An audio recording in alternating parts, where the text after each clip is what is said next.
Bonjour à toutes et à tous et bienvenue sur Radio Cessert, votre rendez-vous quotidien avec l'actualité de la cybersécurité. Je suis Marc-Frédéric Gomez, j'espère que vous allez bien. Nous sommes le mercredi 24 décembre 2025, épisode 527, en direct des terres berrichonnes. Au programme aujourd'hui, aux États-Unis, une initiative de cybersécurité collaborative où des experts bénévoles s'appuient les services publics de distribution d'eau face aux cybermenaces visant les infrastructures critiques. Nous analyserons ensuite l'alerte émise par MongoDB concernant une vulnérabilité critique d'exécution de code à distance affectant des serveurs Node.js exposés. Nous reviendrons également sur la campagne PCP4 qui a compromis plus de 59 000 serveurs en exploitant des failles dans les composants serveurs React et Next.js.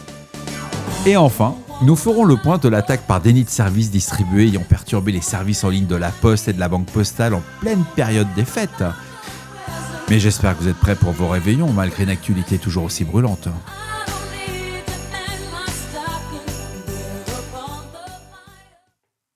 La Poste a confirmé une attaque DDoS massive ayant débuté le 22 décembre 2025 et rendu indisponibles ses systèmes d'information. Le groupe NoName057 revendique l'opération. Les services impactés incluent la Poste.fr, l'application mobile, la Banque Postale en ligne et mobile, Digipost et l'identité numérique de la Poste. L'attaque affecte plusieurs millions d'utilisateurs. Les transactions au guichet restent toutefois tout opérationnelles. Les paiements en ligne avec authentification SMS, les retraits auprès des distributeurs, les paiements par carte et les transferts Wero demeurent fonctionnels. Aucune compromission de données clients n'est confirmée à ce stade et les systèmes restent en ligne au moment de l'observation. Bref, il y a beaucoup de cyberinfluenceurs qui ont commencé à crier au loup, à dire etc. plein de choses. Ce qu'on constate, c'est un incident qui arrive, c'est des choses, vous avez du DDoS, NoName057 a déjà ciblé plusieurs fois les institutions françaises. Il n'y a rien de nouveau, il y a juste le fait que ça nous touche juste avant la veille de Noël, il y a quelques impacts, mais bon, ça fait partie malheureusement des types d'attaques que nous voyons depuis maintenant 2022. Alerte générale 24 heures sur 24. L'opération PCP4 cible les serveurs React, Next.js et React Server via l'exploitation de la CVE 2025 29927 et la CVE 2025 66478. L'attaque exploite la technique du prototype de pollution JavaScript par injection de la payload JSON malveillante qui permet l'exécution de code arbitraire. En 48 heures, 59 128 serveurs ont été compromis sur 91 505 adresses IP scannées, soit un taux de réussite de 64,6%. Le pic a atteint 41 000 compromissions par jour et le C2 opère depuis une adresse IP, c'est la 67.217.57.240. Elle est localisée à Singapour. Les cibles incluent des fichiers .env, des clés SSH privées, des credentials cloud et des variables d'environnement système. Le volume estimé exfiltré se situe entre 300 000 et 590 000 jeux de credentials et la persistance assurée via un Ghost Fast Reverse Proxy déployé en service dans Systemd. Alors le point d'attention, c'est la boucle d'infection autonome qui pouvait atteindre jusqu'à 2000 nouvelles IP toutes les 45 minutes. C'est impressionnant, on voit que les attaques se sont industrialisées en 2025, mais c'est plus industrialisé comme on le voyait avec des scripts, etc. C'est-à-dire que grâce aux IA, qu'on le veuille ou non, les attaquants, ils ont monté le level, quoi. Et ils sont en capacité à avoir une force de frappe qui était réservée qu'à quelques grands groupes d'attaquants. À lire, c'est spectaculaire comme article. La CVE 2025 14847 affecte MongoDB avec un score de sévérité élevé qui permet l'exécution de code arbitraire à distance. L'exploitation ne requiert aucune authentification présente une complexité d'attaque faible et ne nécessite surtout aucune interaction de l'utilisateur. La vulnérabilité résulte d'une gestion incorrecte du paramètre de longueur dans l'implémentation de zlib côté serveur, permettant le retour de mémoire HEAP, alors c'est HEAP, non initialisé. Les versions impactées incluent MongoDB 8.2.0 à la 8.2.3, de la 8.0 à la 8.016, de la 7.0 à la 7.026, de la 6.0 à la 6.0.26, et ça continue. Les versions corrigées disponibles sont les 8.2.3, 8.0.17, 7.0.28, 6.0.27 et 5.0.32 et la 4.4.30.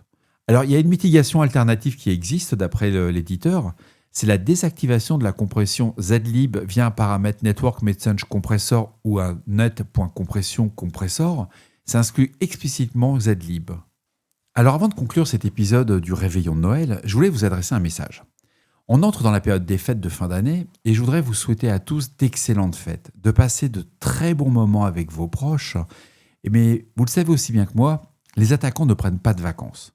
Que vous soyez dans un SOC, un CERT ou un CESORT, un CISO, un DSI, je pense à vous que vous devez assurer les astreintes durant cette période. Les campagnes d'attaque ne ralentissent pas et elles ne vont pas ralentir cette nuit. Vous serez bien entendu en effectif réduit, période de congé oblige, autant de fenêtres d'opportunité pour tous ces acteurs malveillants. Gardez vos dispositifs de détection actifs, assurez la continuité des astreintes, gardez vos procédures d'escalade à portée de main, ne vous prenez pas une mine ce soir, c'est pas le bon plan. Et je profite aussi de ce moment pour vous remercier sincèrement de votre fidélité, de suivre Radio Sacer tout au long de cette année. Votre écoute quotidienne m'a motivé à continuer ce podcast chaque jour. Je vous souhaite vraiment de passer de très bonnes fêtes. Prenez soin de vous. Restez vigilants. D'ici là, on ne réfléchit pas. On patch. On se retrouve demain, 25 décembre, pour un épisode un peu plus long. Je vous cache pas, il est 19h50. Je dois préparer à manger ce soir. Je n'ai absolument rien fait. Je vais me faire massacrer. Je vais me faire même trucider, à vrai dire. Mais ça devrait le faire. Et je ne fais pas raclette ce soir. Non, c'était pour un petit clin d'œil pour un auditeur qui m'avait dit raclette ce soir. Non, malheureusement, madame n'a pas voulu. Donc, on va faire très classique. Je vous embrasse très fort. Prenez soin de vous. N'écoutez pas toutes les bêtises que vous lisez, entre guillemets, sur les réseaux sociaux. Pire, même dans certaines chaînes d'information continue. Les attaques étatiques via NoName 057, c'est quelque chose qu'on a vécu. Ça fait maintenant depuis 3 ans qu'on le vit régulièrement. Effectivement, de temps en temps, il y a des effets de bord et la communication qui a été faite, là, on parlait de la Poste, mais il n'y a pas que la Poste, il y a d'autres organismes financiers qui ont été touchés. Mais Security Affairs, quand j'ai pris le compte-rendu, suivant le sujet en parallèle, je peux vous assurer que quand vous lisez ce qui était dans Security Affairs, ça fait vraiment très peur. C'est minable. C'est-à-dire que j'ai dû corriger un certain nombre de choses. Ils disent que l'attaque a démarré le 24 décembre. C'est juste n'importe quoi. L'attaque, elle a démarré le 22. Tout le monde est au courant là-dessus. C'est plein de petits détails qui font qu'à la fin, vous avez un petit arrière-goût où on constate que les journalistes, pour faire du buzz, ils sont prêts à prendre des copies d'écran. Vous regardez l'article au début, quand je l'ai lu et que j'ai voulu faire la synthèse, je me suis dit, ouais, ça va être sympa, c'est neutre, on ne met pas d'avis. Et en fin de compte, on lit quelque chose de hyper malsain, quoi. C'est juste le très mauvais niveau. Ça vous explique un certain nombre de choses. Et quand on regarde l'attaque qui a eu lieu, c'est pas une entreprise qui a été attaquée, mais c'est plusieurs entreprises qui ont été attaquées. Et si vous suivez les canaux de NoName 057, vous allez les voir, quoi.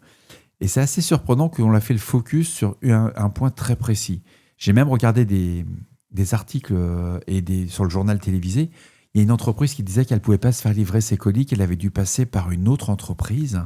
Donc déjà, ça s'appelle la résilience, c'est pas grave, un jour on leur expliquera, quoi. Mais le pire, c'est que son préjudice était de 500 €. Vous vous rendez compte ? Le gars, pendant une journée, il peut envoyer aucun colis en période de Noël, ce qui est quand même gênant, c'est là où il y a la grande charge. Mais son préjudice financier, c'est 500 balles. Et tout le monde était en mode « Oh mon Dieu, les pauvres !» J'ai dit « Non, c'est juste, ça s'appelle... Tu as un fournisseur, ce fournisseur a une attaque informatique, il doit restaurer ses systèmes, il doit te donner la continuité du service. » Ça fait partie du truc de la résilience. À combien on accepte la perte, entre guillemets, financière sur le fait de switcher sur un autre fournisseur. C'est pas le bon niveau, c'est un grand changement en 2025.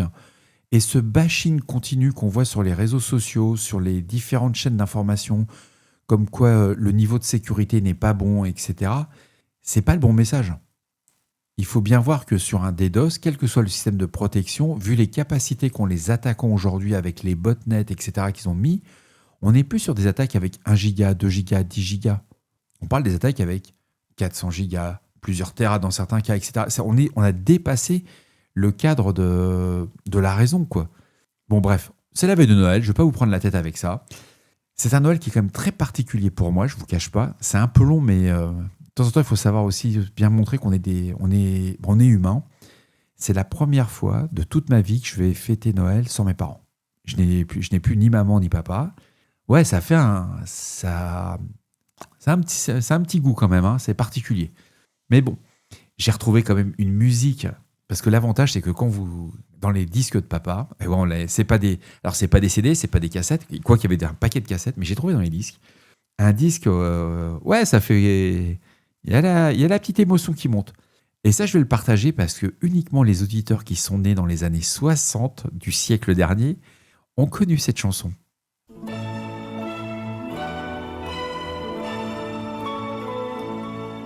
Je vous souhaite à tous un très bon Noël. La neige étend son manteau blanc et les yeux levés vers le ciel, à genoux les petits enfants, avant de fermer les paupières, font une dernière prière. Petit papa Noël, quand tu descendras du ciel avec des jouets par milliers, n'oublie pas mon petit soulier. Mais avant de partir, il faudra bien te couvrir. Dehors, tu vas avoir si froid. C'est un peu à cause de moi. Il me tarde tant que le jour se lève pour voir si tu m'as apporté tous les beaux joujoux que je vois en rêve et que je t'ai commandé. Petit papa Noël, quand tu descendras du ciel avec des jouets par milliers, n'oublie pas mon petit soulier. Le marchand de sable est passé, les enfants vont faire dodo et tu vas pouvoir commencer avec ta hotte sur le dos. Au son des cloches des églises, ta distribution de surprises. Et quand tu seras sur ton beau nuage, viens d'abord sur notre maison. Je n'ai pas été tous les jours très sage, mais j'en demande pardon. Petit papa Noël, quand tu descendras du ciel avec les jouets par milliers, n'oublie pas mon petit soulier. Petit papa